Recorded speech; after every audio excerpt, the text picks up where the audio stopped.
Hello guys, কেমন আছেন সবাই? আশা করি প্রত্যেকেই ভালো আছেন। সো গাইস, নতুন ভিডিওতে আপনাদের সবাইকে স্বাগত জানাচ্ছি। গাইস, আজকের এই ভিডিওতে আপনাদের মাঝে অনেক গুরুত্বপূর্ণ আপডেটগুলি তুলে ধরবো। আজকের এই ভিডিওতে থাকছে কবির ফয়সাল এবার হুজুরদের থ্রেড দিয়ে এমন কথা বলেছেন, মায়ের নাম নিয়ে তারপরে বের হতে বলেছেন। কেন বলেছেন সেটা আপনারা আজকের এই ভিডিওতে জানতে পারবেন। এন্ড গাইস, কাপল ব্লগ নিয়ে আরো নতুন আপডেট দিয়েছে ওমর অন ফায়ার এবং এটা নিয়ে কথা বলেছে বাংলার শায়ের মেহের চৌধুরী। তিনি কি বলেছেন সেটাও আপনাদের মাঝে উপস্থাপন করব। এন্ড গাইস, আপনারা হয়তো ব্ল্যাকম্যানকে চিনে থাকবেন। এই ব্ল্যাকম্যান এবার কবির ফয়সালকে উদ্দেশ্য করে কি বলছে সেটাও আজকের এই ভিডিওতে আপনারা জানতে পারবেন। তাই আজকের ভিডিওটি অবশ্যই শেষ পর্যন্ত দেখবেন। তাহলে চলুন বন্ধুরা, বেশি কথা না বাড়িয়ে আজকের এই ভিডিও শুরু করা যাক। গাইস, আমরা প্রথমেই কথা বলবো হচ্ছে ওমর অন ফায়ারকে নিয়ে। বন্ধুরা, আপনারা হয়তো জানেন অতি দ্রুতই ওমর অন ফায়ার ইউটিউব চ্যানেলে কাপল ব্লগের একটা ভিডিও আপলোড হতে চলেছে। তো এই বিষয়ে তিনি কি বলেছেন চলুন দেখে নেওয়া যাক।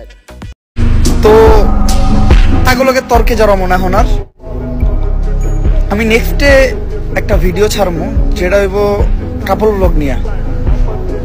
এবার আর রোস্ট করবো না, ডিরেক্ট বারবিকিউ বানাবো। তো গাইস, এই বারবিকিউ ভিডিওটি দেখার জন্য কে কে রেডি রয়েছেন অবশ্যই কমেন্ট বক্সে লিখে জানাবেন।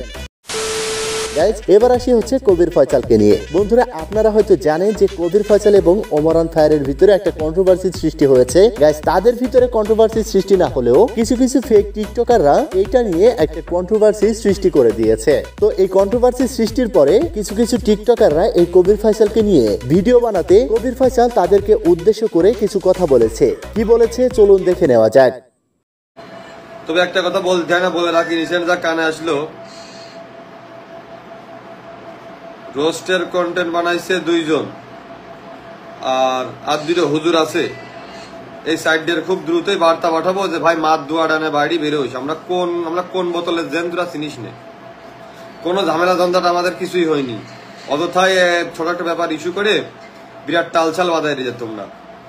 তো যাই হোক প্রিয় দর্শক, মানবতার ফেরিওয়ালা নিয়ে কবির ফয়সাল কিছু কথা বলেছেন। তিনি বলেছেন যে আপনারা মানবতার ফেরিওয়ালা ঠিক আছে, আপনারা মানুষকে শরবত খাওয়াবেন, এই গরমের সময়ে রিক্সাওয়ালাকে শরবত খাওয়াবেন, কিন্তু ভিডিও করার কি দরকার? এই বিষয়টা গায়ে লেগেছে হচ্ছে ব্ল্যাকম্যানের। তিনি কি বলে চলুন দেখে নেওয়া যাক। সবাই আসসালামু আলাইকুম। তো আমি কিছু কথা আজকে আপনাদের মাঝে আমি বলতে আসছি। তো প্রথমে আমি সালাম জানাই আমার লোকাল হিরো ভাইকে, মানে উনি টিকটকের মতো অনেকটা ভাইরাল। তো লোকাল হিরো ভাই কিছু কথা বলছে, এগুলি মানে শোনার মতো না। উনি বলতেছে আমরা নাকি শরবত খাওয়াই ভিডিও করি, মানে আমরা লাইক ভিউ পাওয়ার জন্য ভিডিও করি, এরকম টাইপের কিছু বলতেছে। আসলে ভাই আমি আপনার জাস্ট একটা কথা বলতে চাই ভাই, আমি ব্ল্যাক জয়। আসলে ভাই আমি অনেক আগের থেকে মানুষকে হাসাই, আমার মানুষকে হাসাতে ভালো লাগে অনেক আগে থেকে। আল্লাহর রহমতে আমি অনেক আগে থেকে আমার লাইক ভিউ অনেক ভালো পড়ে, আল্লাহর রহমতে অনেক আগে থেকে আমি ভাই ভাইরাল। ভাই আমি আসলে মানুষকে মানে লাইক ভিউ পাওয়ার আশায় আমি মানুষকে কি গিয়া করি না, এগুলি ভাই করি মানুষ যেন আমাদের দেখা দেখি মানুষ যেন খুশি হয়ে আরেকজন মানুষের সাহায্য করে, সেই জন্য করি ভাই। আর আপনি যেগুলো কথা বলছেন ভাই, এগুলি ভাই ঠিক বলেন নাই ভাই। ভাই আপনি দেখেন আপনার বাপ চাচা মাঠে কাজ করতেছে, আমাদের ভাই ব্রাদার যাই ওদেরকে শরবত খাওয়াচ্ছে, আপনি খাওয়ান ভাই, আপনি খাওয়ান। দর্শক, আবারও আসি হচ্ছে কাপল ব্লগারদের নিয়ে। গাইস, বাংলার শায়ের মেহের চৌধুরী এই কাপল ব্লগারদের কি বলছে চলুন দেখে নেওয়া যাক। সময় থাকতে পরিশ্রম করতে শেখো, নয়তো ভবিষ্যতে কাপল ব্লগ নামে বউ বেচা খাইতে হবে। আসলে বন্ধুরা, বাংলার শায়ের মনের কথা বলেছে। তো যাই হোক প্রিয় দর্শক, যেহেতু কাপল ব্লগের কথা হচ্ছে, কাপল ব্লগ নিয়ে একটা গান বানিয়েছে এই ভাই। চলুন সেই গানটি দেখে নেওয়া যাক। দেশে কাপল ব্লগ চলে ঘরে ঘরে, কন্টেন্টের নামে চলে নোংরামিতে। যদি এইসব কন্টেন্ট হয় তারে লেউরার কন্টেন্ট কই? ছোট বাচ্চারা কি শিখবে এই ব্লগ দেখা?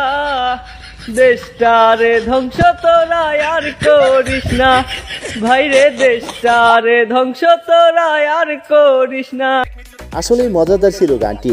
তো যাই হোক প্রিয় দর্শক, কবির ফয়সাল এবং ওমরান ফায়ারের ভিতরে কোনো কন্ট্রোভার্সি হয়নি, সামান্যটা লেগেছিল, কিন্তু পাবলিক এটাকে অনেক বড় করে ফেলেছে। এটাই হচ্ছে মূল তথ্য। তো কবির ফয়সাল আর টিকটকে ভিডিও দেবে না, তিনি ফেসবুক এবং ইউটিউবে ভিডিও দেবে, তাকে হয়তো আর টিকটকে পাওয়া যাবে না। আর গাইজ, ওমরান ফায়ার বলে দিয়েছে তিনি আর বেশি দিন বাংলাদেশে নেই, তিনি অতি দ্রুত প্রবাসে চলে যাবে। তো এই বিষয়ে আপনাদের কি মতামত অবশ্যই কমেন্ট বক্সে লিখে জানাবেন। গাইজ, এই ছিল আজকের ভিডিও, দেখা হচ্ছে পরবর্তী ভিডিওতে। ততক্ষণ আর ভালো থাকুন, সুস্থ থাকুন, খোদা হাফেজ।